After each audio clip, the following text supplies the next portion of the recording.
The mark appeared at 3:47 station time, and Corporal Darius Voss did not notice it because he was staring at a crack in the tunnel wall. It was a good crack, long, diagonal, running from somewhere near the third coolant conduit down to the floor drain cover, and Darius had been watching it for 6 months.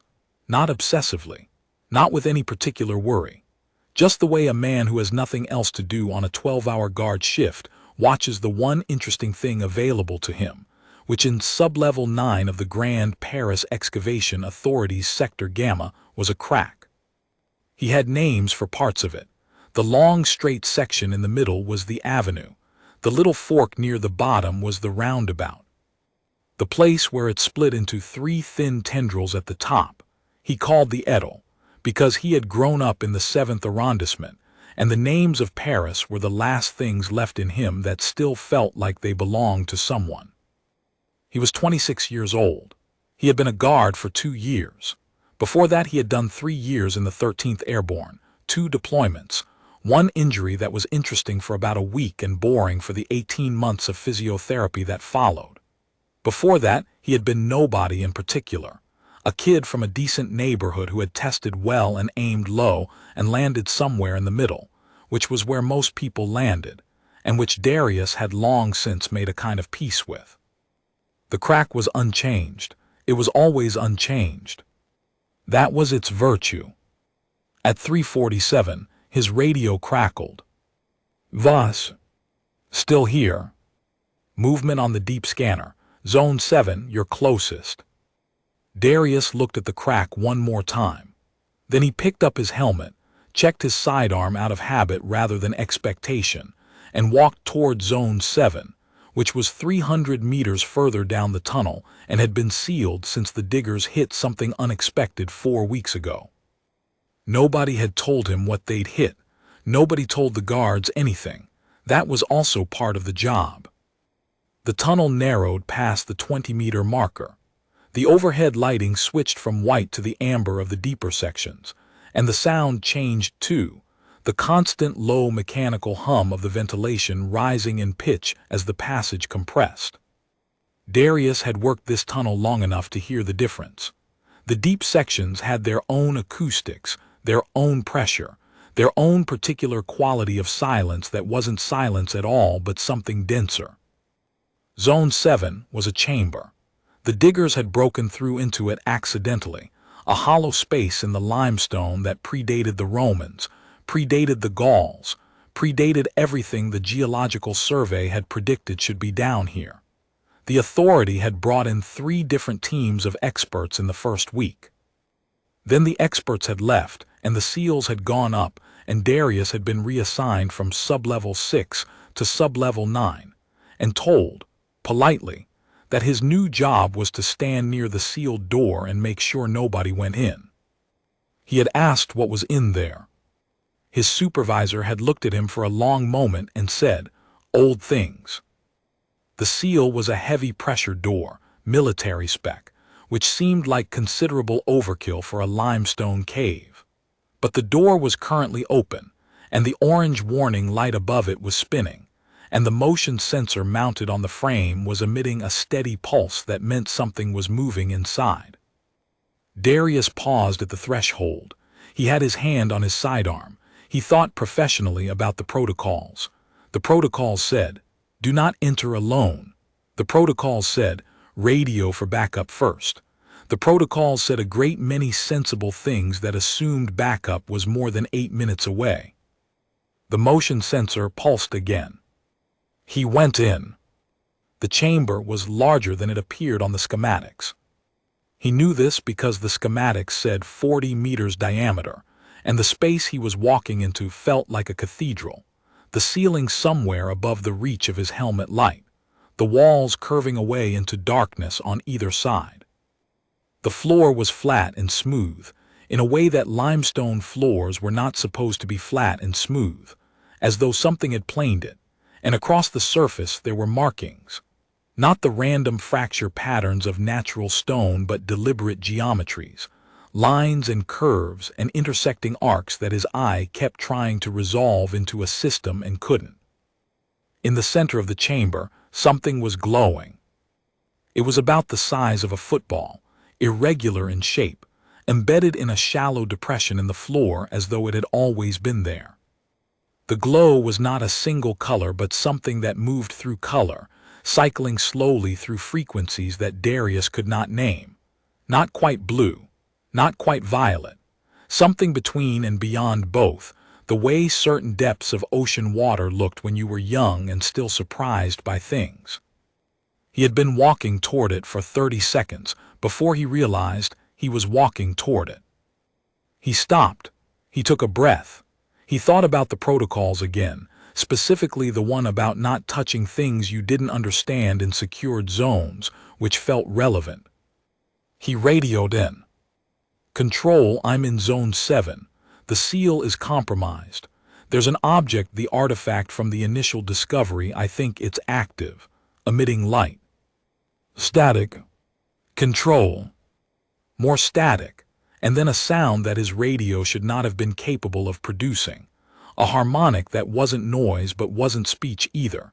Something that slid up and down the frequency spectrum with a quality of. He thought intention. The glow brightened. And then it touched him. Not physically. Nothing crossed the space between them. But something changed in the air of the chamber. A pressure shift, a resonance, and Darius felt it move through his chest like a sound too low to hear, and the back of his left hand burned for exactly 2 seconds, sharp and clean, and then the burning stopped. He looked at his hand. On the skin between his second and third knuckle, there was a mark. Small, perhaps a centimeter across, the shape of it like 2 intersecting ellipses with a point at each end, like an eye, like a compass rose, like something in between. It was the color of the glow, not ink, not a burn. It looked like light that had decided to stay. He stared at it for a very long time. Then control came back on, full static cleared, his supervisor's voice tight with something that wasn't quite panic but was next door to it. "Voss, leave Zone 7 immediately. There's been we have a contact situation developing on the surface. Do not, I repeat, do not touch the artifact. Get out of the chamber and go to the surface assembly point." "The artifact touched me," Darius said. A pause. "What?" "There's a mark on my hand." The pause was longer this time, and when his supervisor spoke again, the voice was different, flatter. The specific flatness of a person receiving information that restructures everything around it. "Don't show it to anyone," his supervisor said. "Come up, don't show anyone." He came up. The surface of the Sector Gamma worksite was, in the ordinary run of events, a flat expanse of construction equipment, prefab site offices, and security perimeter. At 400 on a Tuesday morning it should have been quiet, the night crew finishing their rotation, the day crew not yet arrived. It was not quiet. The sky above the site, and Darius noticed this before he noticed anything else, because it was the kind of thing that demanded to be noticed first, was wrong. Not wrong like weather, not wrong like pollution. Wrong like the sky had been replaced by something that resembled the sky in most important respects, while being fundamentally different in one. It was slightly too deep, the darkness of it not the darkness of night, but the darkness of something that had its own internal geography, and in that darkness there were shapes that were not stars. They were ships. He had enough military background to know he was looking at ships, even though his training had never prepared him for ships that size or that shape, long curved things like open hands curled against the dark, each one illuminated from within, blue-white light bleeding through the joints of them. There were 7, then he looked more carefully and counted again, 11. The site security team was assembled near the main gate, every one of them looking up. His supervisor was there, and beside his supervisor was a woman Darius had never seen before, in a suit that was not a construction suit and not a military uniform but something in between, and she was on a phone. And the expression on her face was the expression of a person who has been given information they will spend the rest of their life processing. Voss, his supervisor, said. Yes. Good, you're here. Keep your hand in your pocket. Darius looked at the woman in the suit. She looked at him, then at his hand, then away, in the specific way of a person who already knows what they're trying not to see. They've made contact, she said, addressing no one in particular, or perhaps the site, or perhaps the ships above them. 40 minutes ago. Every major population center in the northern hemisphere simultaneously. The communication it was not in any human language. The translation is still being processed, but the supplementary data included biometric parameters. She paused. A mark. Darius took his hand out of his pocket. She looked at it for a long time. That's the mark, she said. Yes, he said. She looked at the ships. They're going to come down, she said. When they do, you're the one they'll want to talk to. Darius looked at the mark on his hand. He thought about the crack in the wall. He thought about the avenue and the roundabout and the Edel. He thought about 2 years of standing in a tunnel watching nothing change, and about how strange it was that this particular moment, in this particular tunnel, with this particular object, had found him specifically, Corporal Darius Voss of no great distinction, standing guard in the limestone dark for no particular reason. Why me? He said. The woman in the suit looked at him with the expression of someone who has been asking the same question about themselves for their entire career. We don't know yet, she said. The ships came down at dawn. Not all of them, one. The smallest, if smallest was a word that applied to something 800 meters long, which descended with a slowness that felt more like deliberateness than engineering, a choice to be visible, to allow the watching people below the full experience of its arrival. It settled 2 kilometers from the site, in the flat agricultural land beyond the construction perimeter, and the grass under it did not burn or flatten, but seemed to simply accept the weight, the way ground accepts all things eventually. A hatch opened, a ramp descended. They came out in a group of 7, and Darius watched them from the back of an unmarked vehicle as the convoy of security personnel and government officials, and people whose exact roles he could not determine drove toward the ship. He had been given a briefing in the 40 minutes between the ship's landing and this moment, which was less a briefing than a rapid assembly of uncertainty.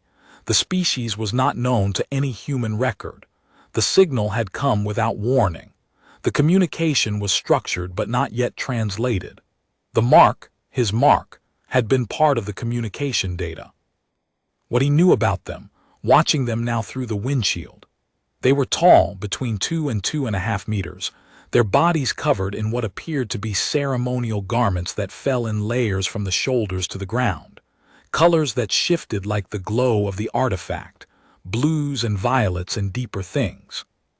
Their faces were wide and angled, the jaw heavy, the eyes set far apart and luminescent, catching light the way deep ocean creatures caught light, generating their own.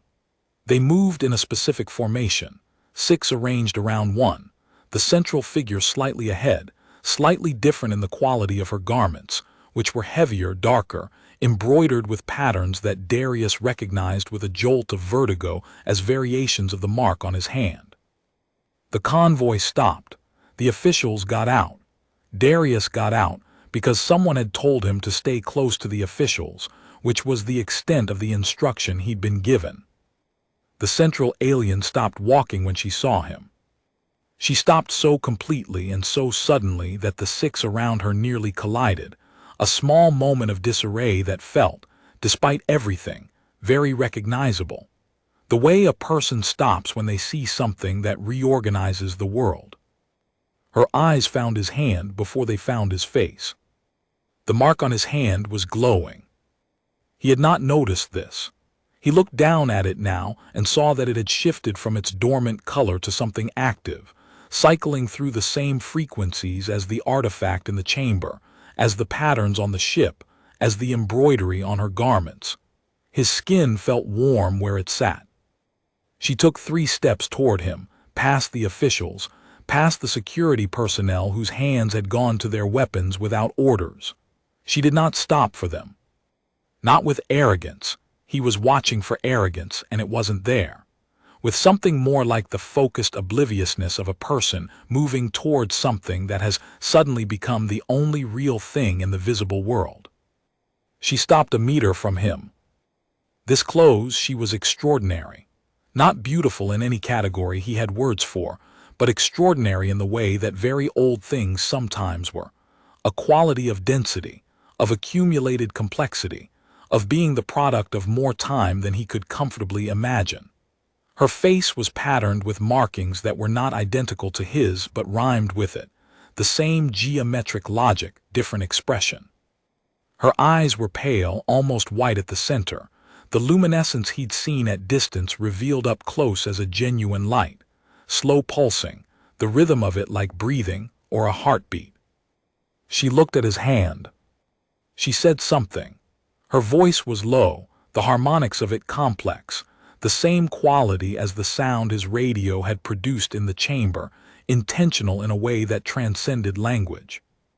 A translator beside him, a linguist from some organization whose acronym he'd already forgotten, said carefully, "The word she used, the closest approximation we have, is impossible." Darius looked at her, looking at his hand. "Tell her I'm starting to agree," he said. The linguist translated. The alien, the queen, he would learn that word later, would learn many words later, looked up from his hand to his face. Whatever she saw there, whatever quality of humanness she found in it, made her luminescent eyes pulse once, sharply, like a camera flash, and then settle into a slower rhythm. She spoke again, longer this time. "She says," the linguist began, then stopped, recalibrated, tried again.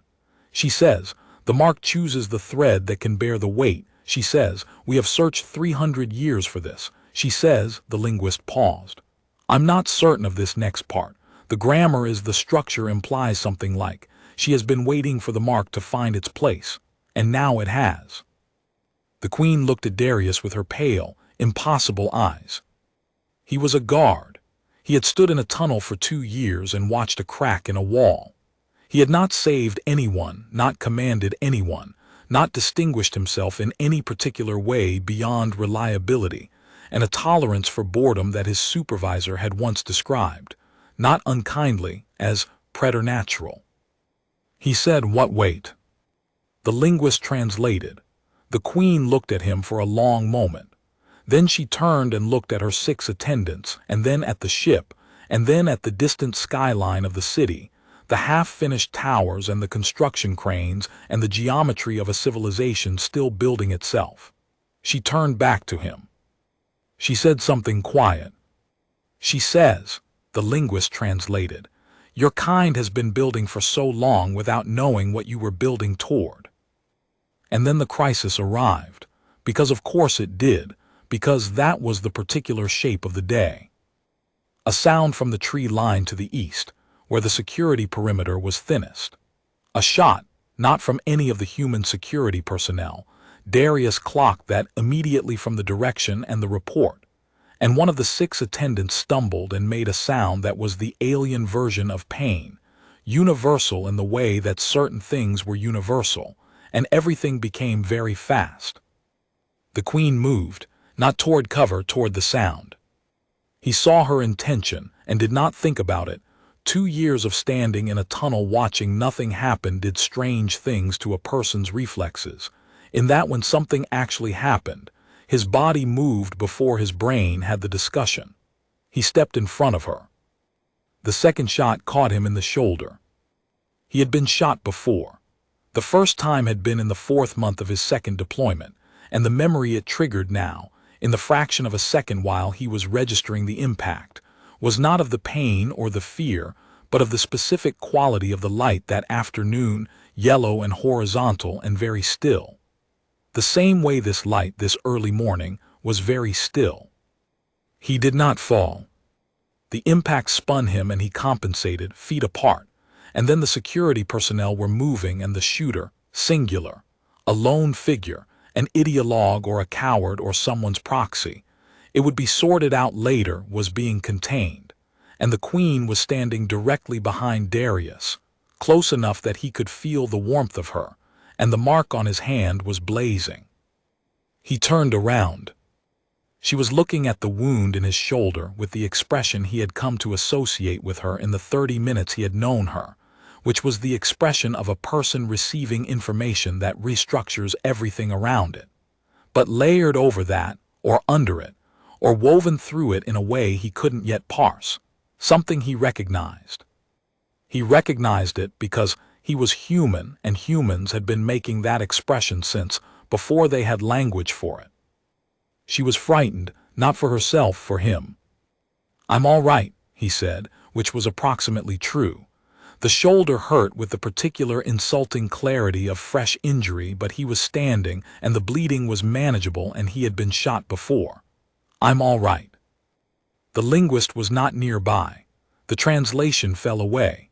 She said something, quiet, looking at his shoulder, and he didn't need the linguist because the tone of it was unambiguous. He had heard that tone before from people who cared about him, which was not a long list but was long enough. "I'm all right," he said again. He held up his hand, the marked hand, and looked at it, and she looked at it too, the two of them looking at the same thing for a moment. "Apparently I'm the thread that can bear the weight." She looked at him. He had a feeling she understood him perfectly, linguist or no linguist. They moved him to the medical tent on the site perimeter. It was, under the circumstances, a somewhat absurd procession.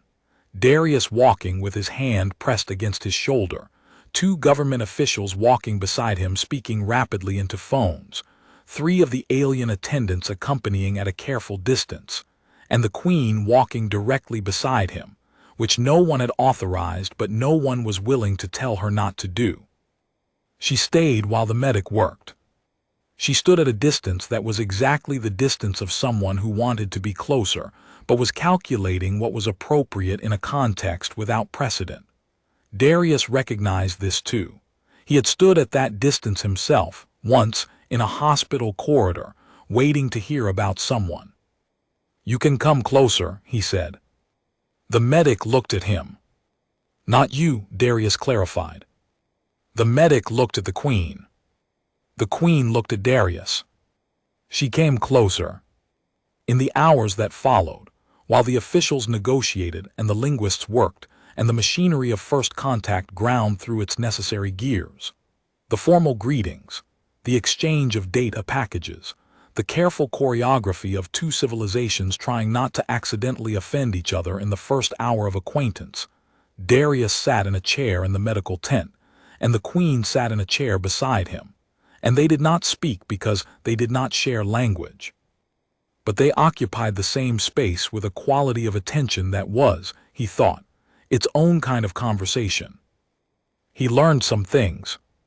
He learned them from the linguist, who shuttled between the formal proceedings outside and the medical tent with increasing frequency, drawn by the strangeness of the situation, which was that the most significant diplomatic contact in human history was somehow calibrated to a guard corporal with a shoulder wound and a mark on his hand. He learned that the queen's name in approximation was something that translated as "she who carries the accumulated weight of the line," which was the kind of name that came from a civilization old enough to have run out of simple ones. He learned that the mark, the soulmate mark, which was what the linguist, with professional discomfort, had taken to calling it, was a thing of their biology, their culture, 3 centuries of searching for its other half. He learned that they had followed its signal to Earth following the artifact's activation, the artifact which had been buried here 12,000 years ago by scouts who had not expected to return and had not. He learned that the queen had ruled for 40 years and was, by the standards of her people, middle-aged. He learned that she had been told since before she could remember that her mark's counterpart existed somewhere in the galaxy, that she had looked, that she had long since made a kind of peace with not finding it, the peace of someone who has aimed for something and landed somewhere in the middle, which he recognized, which was, he thought, a thing they had in common. He told her through the linguist, I used to watch a crack in a wall for 2 years. I got very good at it. The linguist translated. The queen looked at him and said something. She says, the linguist said, that she navigated by one fixed star for 30 years, that she would have navigated by it for 30 more. He looked at the mark on his hand. Tell her, he said, that it's a good crack, if she ever wants to see it. He was not entirely sure what he meant by this. But she listened to the translation and she looked at him for a long moment, and then she made a sound, low, complex, harmonically layered, that the linguist didn't translate immediately. And when Darius looked at the linguist questioningly, the linguist appeared to be experiencing a minor professional crisis. It's a laugh, the linguist said.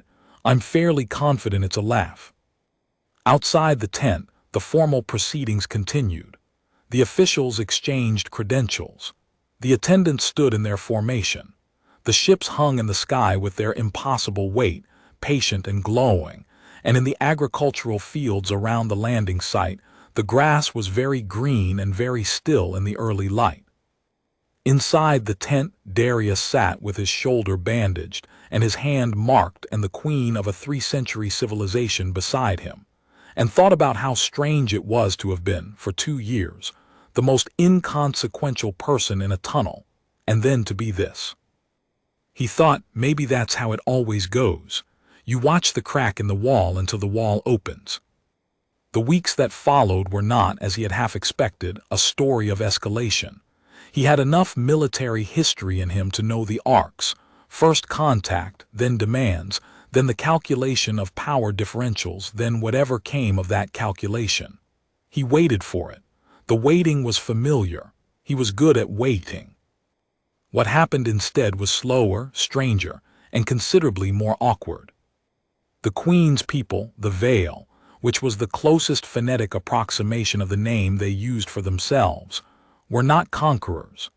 This was established, laboriously, in the first week of formal communication, and then had to be established again in the second week for a different set of officials who had not been present for the first establishment. They were something more complicated than conquerors and considerably more difficult to categorize. A civilization of unthinkable age and capability who had, across thousands of years, encountered dozens of younger species and made the same discovery each time. The discovery was this, that youth was not a disadvantage. Not in the way the old civilizations had assumed. Not in the way that age and accumulation and the long patience of centuries made you assume. Youth was a specific kind of capability, a way of approaching problems without the weight of how they had always been approached, and the Vale had spent 3 centuries cataloging it, seeking it, following the marks that their biology placed on the rare individuals who carried the genetic thread of it. The thread of whatever it was in young species that the Vale, for all their millennia, could not replicate in themselves. This was what the Queen had meant, the weight, the thing the thread had to bear. Not Darius specifically, Darius as the access point. The human who had touched the artifact and received the mark, and now stood at the hinge between one world and another, not because he was exceptional. This was a thing the officials had difficulty accepting but which Darius found oddly settling, but because he had been present, and the artifact had recognized in him something that was very ordinary and very human and precisely what was needed. Stubbornness, patience, a willingness to stand in a tunnel for 2 years watching a crack in a wall because the job was the job and you showed up. He told the Queen this, one evening in the 3rd week, when the formal sessions had ended, and they had developed the habit of sitting together while the linguist translated between them in a more relaxed register. It chose me, he said, because I'm ordinary. The linguist translated, the Queen listened, she responded. She says, the linguist offered, that in her experience the ordinary ones are the ones who last. The extraordinary ones are often too certain of their own exceptionalism to adapt. She says that what your species calls ordinary, hers would call, the linguist paused, resilient, durable, the kind of thing that holds. Darius looked at his hand. A good crack, he said. She says, the linguist said, relaying the translation from the queen who had understood the tone if not the words, that she would very much like to see it. He took her into the tunnel the following day. It required a great deal of coordination and a small amount of argument, and the queen's absolute refusal to be talked out of it, which was, he was learning, a quality she possessed in abundance. She was not autocratic about it. She simply stated her intention, absorbed the counterarguments, and maintained the intention with the patience of a civilization that had been doing this for 300 years. They went in with a reduced escort, 3 veil attendants and 4 human security personnel, the linguist, and a government official who Darius suspected had come mainly out of personal curiosity and would not have admitted this under any form of questioning. The tunnel was the tunnel. It smelled of stone and coolant and the particular mineral humidity of limestone at depth. The overhead lights threw amber down the passage. Their footsteps echoed. The queen moved slowly, not from caution but from attention. She touched the walls with the tips of her long fingers, reading them with a delicacy that was not possessive but something more like scholarly. She looked at the conduit joints, at the angle of the installed lighting, at the geometry of the support columns the engineers had put in at intervals along the passage. She asked questions through the linguist, through a process that was slower here in the tunnel's slightly variable acoustics, about how it was built, about the machines that had dug it, about how the workers decided where to put the supports. They follow the rock, Darius said. You read the rock first. Then you decide. She considered this for a long time as they walked.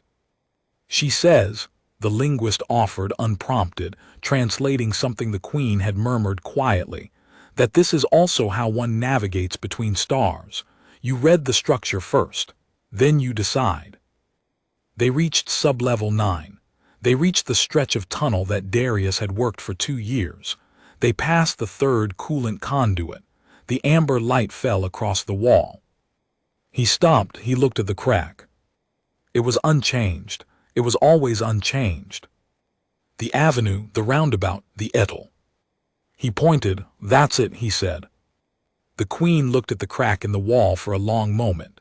She moved closer, angling her head, the luminescence of her eyes shifting to a thoughtful, cooler tone. She reached out and traced the length of the avenue with one finger, not touching the stone, but following its line a centimeter from the surface, the way a cartographer might trace a road they were committing to memory. She said something. She says, the linguist said quietly, that it is a very good crack. Darius looked at her and felt, with an abruptness that he was not prepared for, something open in his chest. Not dramatically. Not in any way he could have explained to the officials or the linguists or the government people who were managing this situation in their careful, necessary, completely inadequate way. Just, a thing that had been closed was less closed than it had been. He thought 2 years. 2 years he had stood here and it had been nothing, and now it was this. Tell her, he said, that I've been watching it for 2 years and it hasn't changed at all. The linguist translated. The queen looked at him. She says, she has been watching her mark for 40 years and it hasn't changed either. Not until now. The night after the queen first came down, Darius sat in the temporary barracks that had been established in a repurposed site office and tried to write a letter home. He had no one in particular to write to. His mother was in Lyon. His father had not been a factor since the age of 9.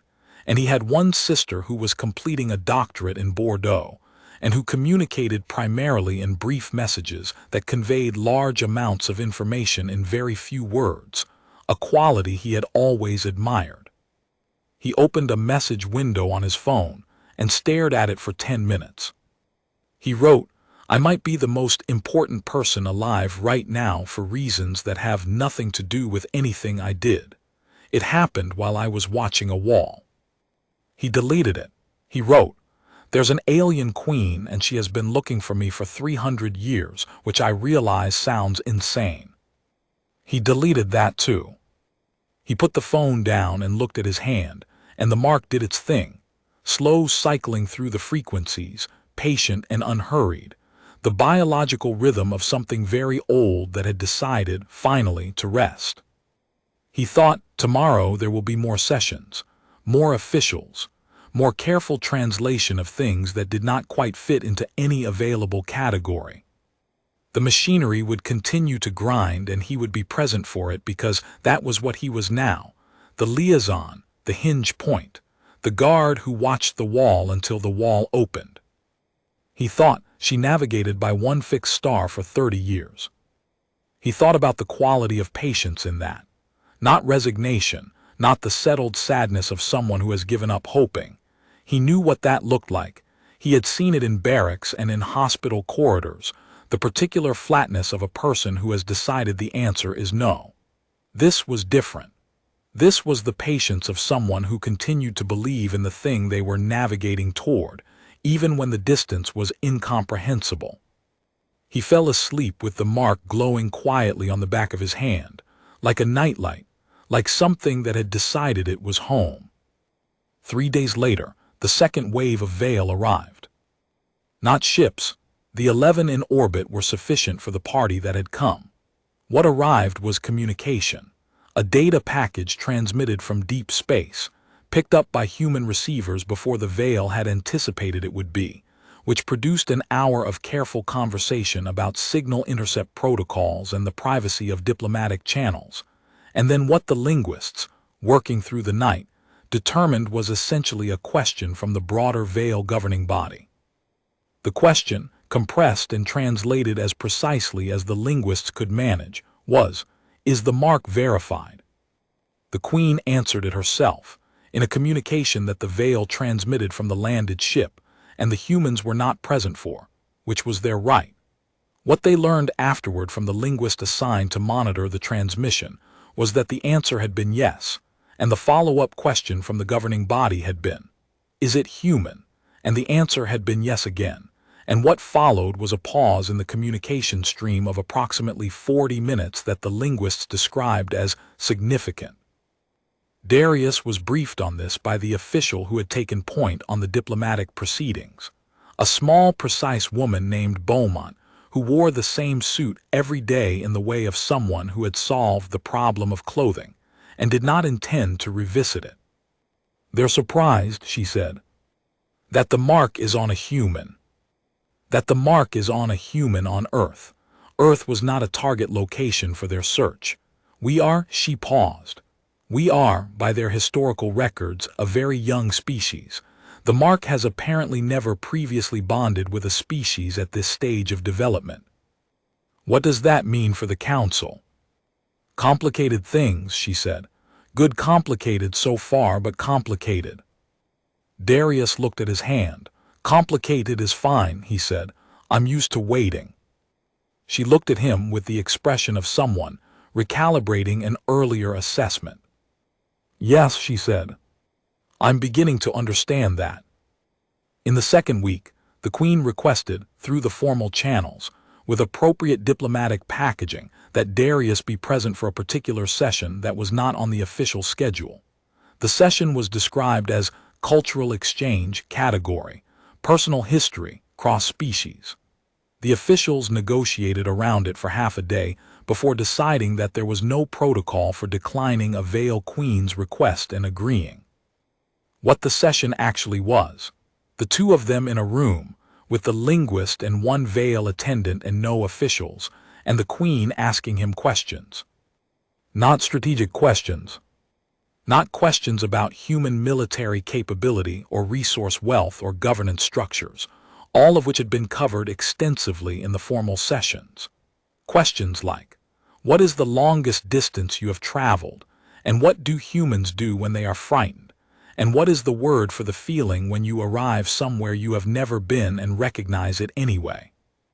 He answered as honestly as he could.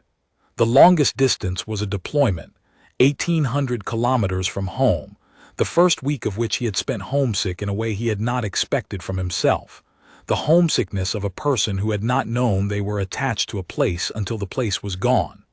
Humans, when frightened, sometimes laughed, which confused everyone who encountered it for the first time.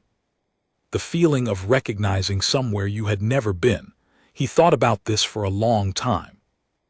Déjà vu, he said. We have a word for it, borrowed from French. It means, he looked at the linguist. Already seen, the linguist offered. Already seen, Darius repeated.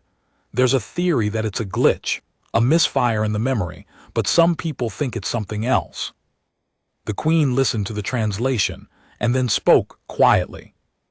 She says, in veil understanding, this feeling is the mark's echo. The mark exists in potential long before it is activated. It knows its counterpart before the meeting occurs. The body, she says, sometimes perceives this, the sensation of recognition before knowing. Darius sat with this for a moment. He said, when I was 17, I rode the RER across Paris for the first time. The train goes underground south of the city, and there's a section of tunnel, old section, pre-war, and when the train went through it, I had the strongest feeling I had ever had that I had been there before. Not a memory, just certainty. The linguist translated. The Queen was quiet for a long time. Then she said something that the linguist took a full 30 seconds with. She says, the artifact was placed in that location 12,000 years ago. She says, the mark does not work over time the way other things work over time. It reaches. She says, the linguist paused. She says she will not tell you whether what you felt was real or not, because she does not wish to take from you the experience of deciding for yourself. Darius looked at her. In all the weeks of this, the officials and the sessions and the machinery of first contact, this was the moment that felt most like being known, not understood, which was a different thing. Known, the specific quality of someone deciding not to answer a question because the question belonging to you was more valuable than the answer they could give you. He said, that's very human of you. The linguist translated. The Queen looked at him for a moment and then made the sound again, the low harmonic laugh, and this time he was close enough to feel the resonance of it in his chest, like a cello note played in a small room. The formal contact protocol continued for another 6 weeks. Darius was present for most of it, in a role that the officials had eventually stopped trying to define precisely and settled on describing as liaison, which was the bureaucratic equivalent of admitting they didn't have a word for what he actually was. He sat in the sessions. He learned words, not many, not yet, but enough to follow the shape of the conversation before the linguist reached him. He asked questions that the officials hadn't thought to ask because they were too focused on power and capability and strategic positioning. Questions like, what do you eat? And what do you find funny? And what do you name things when you don't know what they are yet? The Queen answered these questions with a specific quality of attention that the linguist, who was, by this point, spending more time in Darius's general vicinity than in the formal sessions, described once, unprofessionally, as the way someone listens when they're trying to memorize the voice. He understood this. He was doing the same thing. In the 38th day, the shooter from the first morning was tried in absentia, in a proceeding that Darius was not invited to attend, which was fine with him. The attendant who had been wounded recovered. The wound on Darius's shoulder healed to a scar that was, by the standards of his existing collection, unremarkable. The mark on his hand did not change. It stayed the color of the artifact, the color of the ships, the color of whatever frequency existed between blue and violet and something further. On the 42nd day, the Veil made their formal proposal. Not conquest, not extraction of resources, not subordination, not any of the frameworks that the strategic analysts had been preparing for. An exchange. They had technology that humans could not yet reach, knowledge accumulated across millennia of navigation and biology, and the long patient science of civilizations that had outlasted their own crises. Humans had something that the Veil could not replicate, the specific quality of a species still in its becoming, still capable of the kind of thinking that comes before the patterns calcify. Both sides had something the other needed. Neither side was in a position to simply take it. The proposal was a council, shared membership, shared navigation of what came next for both of them. Darius was in the room when this proposal was delivered, not as a negotiator, but because by this point no one was willing to ask him to leave. He sat in his usual chair at the edge of the official table, his marked hand resting on the surface in front of him, and watched the officials process the proposal with varying degrees of grace, and watched the Queen deliver it with the patience of 40 years of ruling and 300 years of searching. When the session ended, he walked out into the corridor with her, and they stood for a moment in the particular silence of having said everything that needed to be said in a large room, and not yet knowing what to say in a small one. He said 300 years. She said something. The linguist, walking a diplomatic distance behind them, translated, "Give or take." "And you kept looking." She says, "What else would one do?" He thought about this. He thought about the tunnel and the crack in the wall and the 12-hour shifts and the nothing that had filled them, the long, unremarkable discipline of showing up to a place where nothing happened and staying there anyway. He thought about how the artifact had touched him specifically, out of everyone in that tunnel, out of everyone in that city, out of everyone on that planet, and he still did not know why it had been him and maybe never would. "Tell her," he said, "that where I come from, when you watch something long enough, you learn to see it." The linguist translated. The Queen listened. She looked at him for a long time with her pale, light-generating eyes. She said something quiet, and even for the linguist it took a moment. She says, "Yes. That is exactly what happened." The artifact was moved from Zone 7 to a secure facility that was the result of 3 days of negotiation about custody, access, and the precise legal status of an object that was 12,000 years old, technologically indefinable, and had, by all evidence, conducted what the Veil called a binding on a human security guard who had wandered into the wrong room at the wrong time. The facility was neutral ground, technically, a designation that had required inventing an entirely new category of international jurisdiction, which the lawyers had done with impressive speed once it became clear that the alternative was worse. Darius visited it once before the move was completed.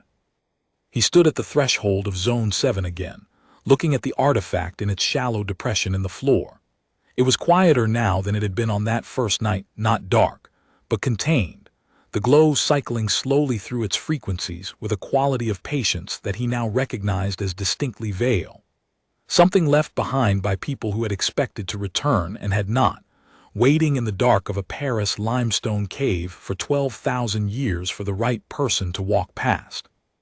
He thought it did not choose a hero. It did not choose a leader, a general, a diplomat, a scientist. It had been down here beneath the city for 12,000 years, and when it finally woke up, it chose a guard who had been watching a crack in a wall. He thought maybe that's the right choice. Maybe the crack watchers are who you want when it comes down to it, the ones who know how to wait, the ones who show up to the unremarkable thing and stay. He looked at the mark on his hand. The artifact's glow pulsed once, the same rhythm as the Queen's eyes. He thought about 300 years. He thought about a star navigated by for 30 years and 30 more. "All right," he said, to the artifact or to the dark or to himself or to the particular quality of the future that was now, undeniably, a different shape than it had been a month ago. "All right." The mark glowed steady. On the 55th day, an incident occurred that was not in any of the briefing documents, and that Darius would spend a long time afterward considering. It was during the 7th formal session, the one devoted to the question of technological exchange, which was the most contentious of the sessions, because it required both sides to be honest about what they wanted and what they feared, which was not a comfortable thing to do in a room full of officials. The Veil attendants were in their formation, The human officials were in their chairs, the linguists were in their positions, and everything was proceeding with its usual careful weight. One of the government's strategic analysts, a man who had been introduced as representing certain military interests and who had spent 6 sessions largely silent, asked a question. The question, as translated to the Vale side, was, "What prevents you from simply taking what you need?" There was a pause. The Queen looked at the analyst for a long time with her pale, pulsing eyes. Then she looked at Darius. He understood the look. He was not certain he could have explained how he understood it, given that they had met 35 days ago and communicated primarily through a third party. But he understood it the way you understood certain silences, certain pauses, certain qualities of waiting, through the accumulated data of paying attention. She was asking him how to answer this, without insulting the questioner. He thought about it for a moment. Then he said, not to the Queen, but to the analyst across the table, "You're asking the wrong question." The analyst looked at him. "The question isn't what prevents them," Darius said. "The question is what the thing is worth once you've taken it. You can take a map. You can't take the knowledge of the person who walked that ground." He paused. "They've been doing this for 300 years. They know the difference." The analyst was silent. The Queen, who had been watching this exchange, spoke. "She says," the linguist offered, "that the soldier has answered correctly. She says, we searched for 300 years because we required something that could not be demanded. A taken thing is a dead thing. The thread that carries weight must choose to carry it." The room was quiet. Darius looked at his hand. He thought that's what the artifact knew down in the dark. Not a hero, not a conqueror. Someone who would show up day after day to a thing that asked nothing dramatic of them and keep showing up, and eventually be there when the moment arrived. That was what it had been looking for. That was, he realized with a slowness that felt like the crack in the wall, unchanged, patient, exactly itself, what it had found. In the months that followed the council's first sessions, the careful architecture of what came next, the slow work of learning to think alongside a civilization that had been thinking for longer than his species had been upright, Darius found himself doing something he had not expected to be doing at 26 years old, which was mattering. Not in the way that heroes mattered in the stories, cleanly and decisively, and with the satisfaction of a resolved arc. In the way that the crack in the wall mattered, steadily, quietly, by being present and unchanged and exactly what it was. There was a night, somewhere in the 4th month, that he spent alone on the surface of the landing site in the agricultural fields east of the construction perimeter. Not on duty, not assigned anywhere, just a man sitting in a field in the dark because the days had become very full and he had discovered, belatedly, that he needed the empty ones. The Vale ships were above him, their interior light bleeding blue-white through the joints of them. He had stopped finding them strange, which he supposed was how it always worked. The impossible, given enough repetition, became the unremarkable backdrop of ordinary life. He had heard that about the first railways, the first airplanes, the first satellites. One generation's impossible was the next generation's infrastructure. He was thinking about the council's first session, which had produced, after 12 hours of careful negotiation, a framework document that was 48 pages long and addressed every important question, except the ones that would only become clear in hindsight. This was, the official Beaumont had told him with a dry precision he had come to appreciate, the nature of all significant agreements. He was thinking about the Queen's answer when he had asked her, through the linguist, what she was most uncertain about.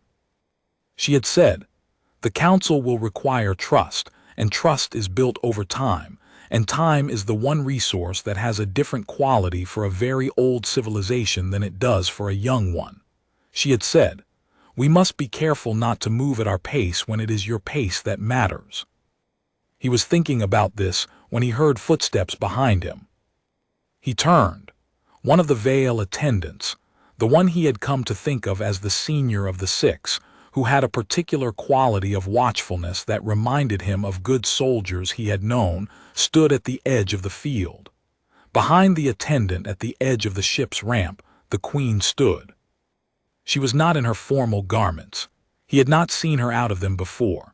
What she wore instead was simpler, darker, the same quality of material but without the weight of ceremony, and she looked not smaller. She would never look small but more plainly herself. The way a person looked when the official part of the day was over. She looked at the sky, then at him, then sat down on the grass approximately 2 meters away with a deliberateness that was very clearly a question. He did not need the linguist for this. He made a gesture that meant, yes, obviously. She sat, they both looked at the sky.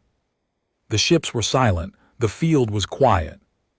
In the distance, the construction site hummed with its night crew, the machines moving through the earth, the century's great dig continuing regardless of the events occurring on the surface above it. He thought about 12,000 years. He thought about scouts who had placed an artifact in the limestone and not expected to return, and had not, and about something left in the dark for 12,000 years waiting for the right moment. He thought about the patience in that. Not a plan, exactly, not the kind of plan that had contingencies and timelines, but a faith that the thread would eventually be where the weight needed to land. He held up his marked hand. The glow of it lit the grass beside him in blue-violet. She raised her own hand, the left, the same, and the patterns on her skin caught the frequency of his mark and answered it, the way a tuning fork answers its pitch. He thought 300 years, he thought, I was watching a crack in a wall. He thought, it found me in a tunnel in Paris on a Tuesday morning at 3:47 station time, and I was standing there because the job was the job and you showed up. He thought maybe that is the most human thing of all, not the heroism, not the ingenuity, not the stubbornness even, just the showing up, day after day to the unremarkable thing until the unremarkable thing opens. She said something quietly in her own language, not for translation, not for the formal record, just words in the dark in the field under the ships. He didn't know what they meant. He thought he might someday. He still visited the tunnel sometimes. Not as a guard. He had been relieved of that assignment in a way that was technically a promotion and practically a complete redefinition of his existence. But in the way you revisit places where things happen to you, to touch the texture of who you were before. The queen came with him twice. The second time she stood at the crack for a long time, and then she took a small device from the folds of her garment, something the linguists had not yet fully understood, some recording instrument, a memory keeper, and she documented it. The avenue, the roundabout, the Edel. For the archive, the linguist translated, when Darius raised an eyebrow. She's keeping it. She says this is where the mark found its place. One keeps such things. He looked at the crack, he looked at her. Tell her, he said, that I've been keeping it in my head for 2 years already. She listened to the translation, she looked at him. She said something that the linguist took a moment with, turning it over in the specific way they did when the Vale grammar was being poetic, and the poetry mattered. She says, the linguist said carefully, that this is what she knows about the thread that bears the weight. It does not require a great event. It requires only someone who was paying attention when the moment arrived. Darius looked at his hand.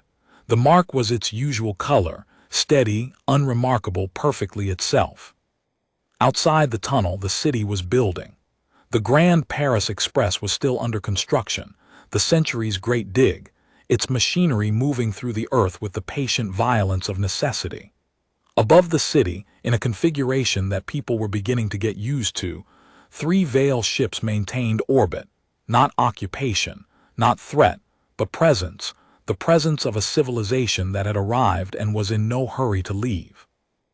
And in sub-level 9 of Sector Gamma, A crack in a wall ran diagonal from the third coolant conduit to the floor drain cover, unchanged and present, and exactly what it had always been, which was, it turned out, exactly enough.